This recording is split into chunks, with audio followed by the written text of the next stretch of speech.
And we're back, y'all. Thank you for watching today. This is the PIW Reacts channel. So, take a look down below, see if you're subscribed. If you're not, after you hit the like button, go ahead and hit that subscribe button, y'all. What are you waiting for?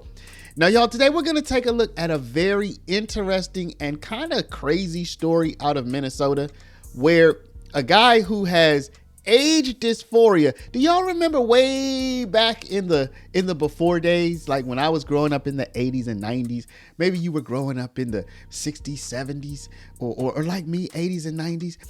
Did people have dysphoria? How is there so many? Where did all this dysphoria come from? Anyway, this guy, he's 22 years old. He must think he's a 17-year-old. And the people around him in Minnesota must have said, yeah, we'll go with that, because they allowed him to enroll in high school and maybe even have a high school girlfriend. Maybe even have a high school girlfriend, though he's 22 years old. So we're going to take a look at this. Again, this story, I'm making light of it. It's kind of crazy. So let's go ahead and take a look. Right now, the lawmaker that represents White Bear Lake is calling for the district superintendent to resign. That after discovery of a 22-year-old man posing as a 17-year-old student there. In a letter, State Representative Eliot Engel says this breach allowed the man to commit illegal sexual acts against a minor, representing a catastrophic lapse in basic enrollment verification protocols. Tonight, we had our Babs Santos look into Minnesota's high school enrollment process. Babs, you also spoke with State Representative Eliot Engel. Yeah, and he says now is the time to enhance school district verification requirements and improve resources for districts to implement robust background and identity checks. Currently, y'all, I'm going to tell you something in case you didn't already, like your antennas didn't already say, yes, this probably does have to do with enrolling people from other countries who are in the United States, maybe without permission. Okay. You can't verify their age. You can't verify anything because they're here without permission. They just crossed over a border somewhere. You can't, so you're like, hey, but we want to let them go to school. We want to put them in school. And so you can get people. So are you starting to see how this might happen now? White Bear Lake High School and many other school districts require a birth certificate, driver's license or utility bill, and immunization records from enrollees. The district has said impossible. You come across the border, you're not bringing your immunization records. Come on. While enrolling this individual, we followed our enrollment process, which is as rigorous as state law allows. However, it admits the alleged imposter used fraudulent documents and a false identity to gain entry. Now, Engel wants all districts to have the same standards for identity verification, replacing exemptions for migrant students. Exemptions for migrant students. Well, check that out.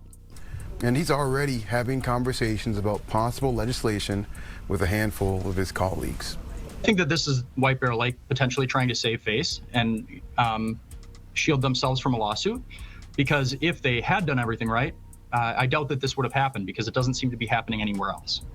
This is the suspect in a recent photograph shared with us after White Bear Lake's recent homecoming night. And my man went to homecoming as a 22-year-old, y'all. I mean, from our reporting, we know he was known by students for about the last month or so as football player 17-year-old played PJ football. Perry. But in reality, he is 22-year-old Kelvin Lubke. He was adopted from Liberia at the age of 5 and more recently lived in the area with caretakers who believe he has age dysphoria and 2 birth certificates. Age dysphoria, y'all. Age dysphoria. Will we just accept anything? Is everything a thing now, y'all? Can you just make up a word? Can you just make it up and it's a thing now? Age dysphoria. Lubke has previously been convicted for sending a naked photograph to a 15-year-old. Tonight, Fox 9 also confirmed that Lubke was enrolled as a student athlete at Forest Lake Area High School from January of 2022 to January of 2023. Currently, police in White Bear Lake are pursuing more criminal charges against him related to this recent fraud, forgery, and unlawful conduct involving interactions with minors. Kelsey? All right, thanks, Babs. Okay, you're disturbed. I'm disturbed.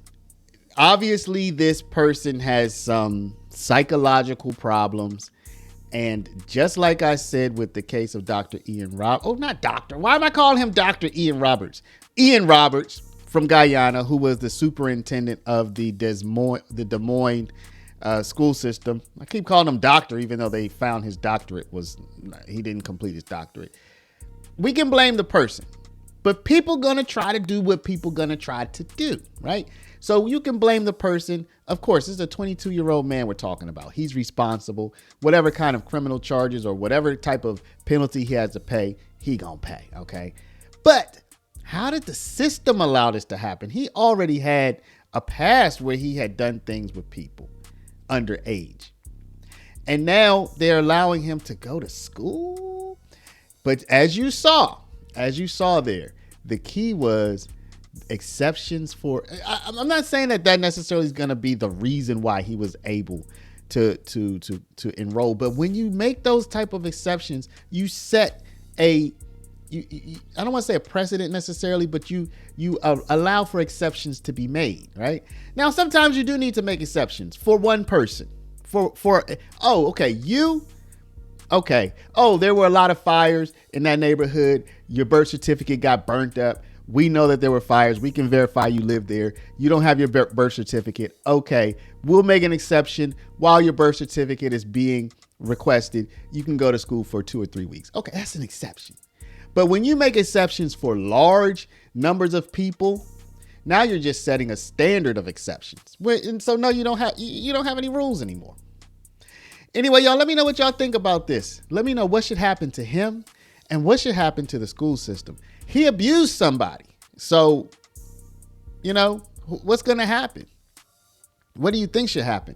Let me know down in the comments, y'all. But before you do, stop. Help a brother out. This is the PIW Paralegal Reacts channel. Share this video out to somebody over email, text message, WhatsApp, Facebook, Snapchat, Instagram, all your favorite social mediums. If you're not a subscriber, please do subscribe. Thank y'all for watching. Love y'all. We'll see you back in the next one.